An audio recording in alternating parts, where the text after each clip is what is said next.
Alright, welcome. Today we're going to be talking about mushroom bags. We're going to talk about the different types and what you use them for. I'm going to start off with the 14A. The 14A is probably your go-to bag if you're getting into cultivation.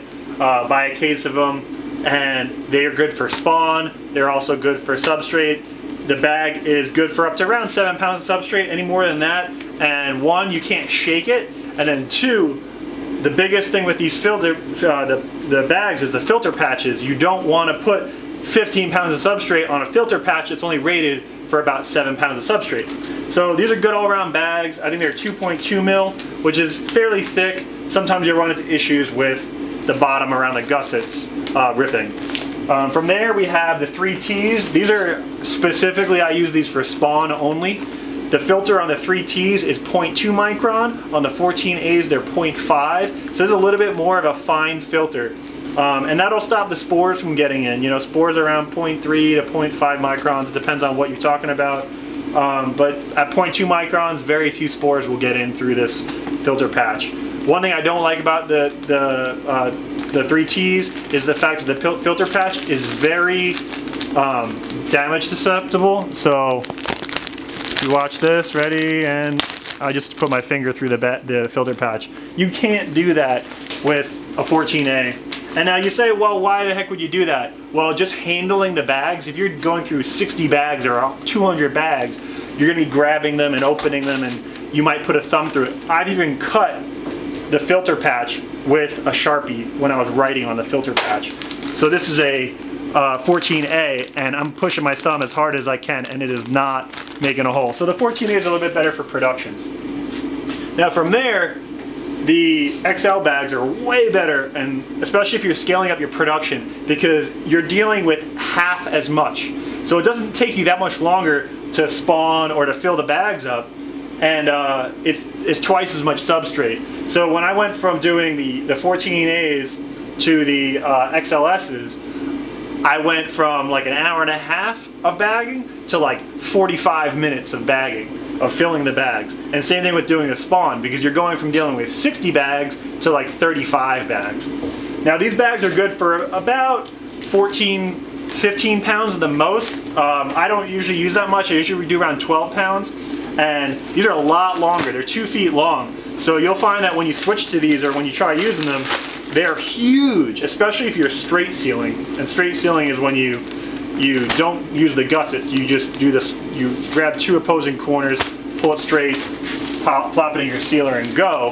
It gives you a big air plenum at the top. And when you shake these XL bags, you can shake them a lot quicker. So not only are you shaking twice as much substrate, but you're shaking them in potentially like half as much time. So I have the XLS-A here. This is like the production bag. Once again, the A filter is a 0.5 micron filter patch, and you can see it's a lot bigger than the one on the 14A. So you can tell that this could support a lot more substrate breathing.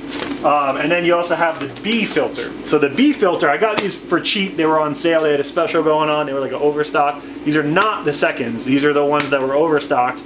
And so these are 5.0 micron. So it's a big filter. You'll notice with these, when you seal your bags and you do a pressure test, they will kind of deflate a little bit. So just take note of that. Don't think that you have a leak in the bag. It's just these filters breathe a lot. And I guess the idea behind that is, well, one, when I got them, they were cheaper. And then two, they would probably give you a little bit more gas exchange. And then from that, you maybe would get faster colonization, but I didn't really notice a huge difference.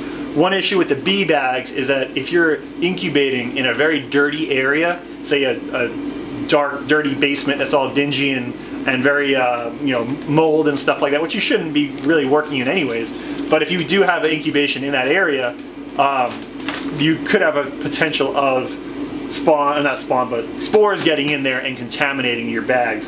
If you're doing something like oysters, it's not going to make a big difference, because typically oysters are colonized in like 4 to 5 days, and germination is usually around a week of spores, so you're not going to see a huge issue. But say if you were doing like a reishi in vitro grow, where you're doing it in the bag and they're going to be growing the bag for months, you definitely want to go with the A bag.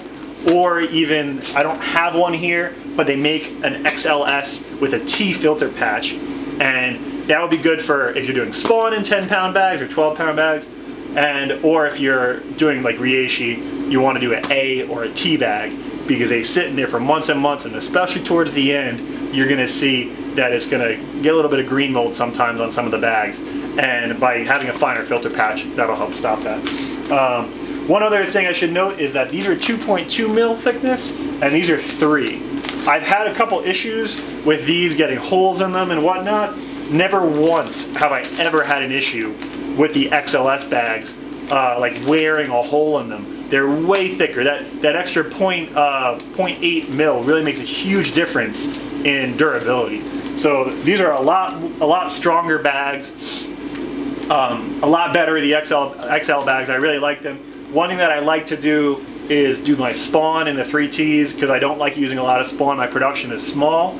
I only use about 10 to 15 pounds of spawn per batch per week. So I don't want to put all my eggs in one basket and have a 12 or 15 pound bag of spawn, and then say that one bag is bad. Now I don't have a production for the next 3 weeks, whatever. When it's time for that to fruit, I don't have production. So what I like to do is I'll use the 3Ts around 5 to 6 pound, and use 2 or 3 different bags from different lots of different species, or at least just different generations or different lines of culture. So that way, if one of the bags is bad, then it's just one of them, and I won't lose the whole week's production. So hope you like this video about the bag. Feel free to comment below on Vimeo or on Patreon. I don't comment on YouTube, but you can still give this a thumbs up and subscribe to my Vimeo or my Patreon. I'll put the links below, and hope you like this video, and keep on mushrooming. Take it easy.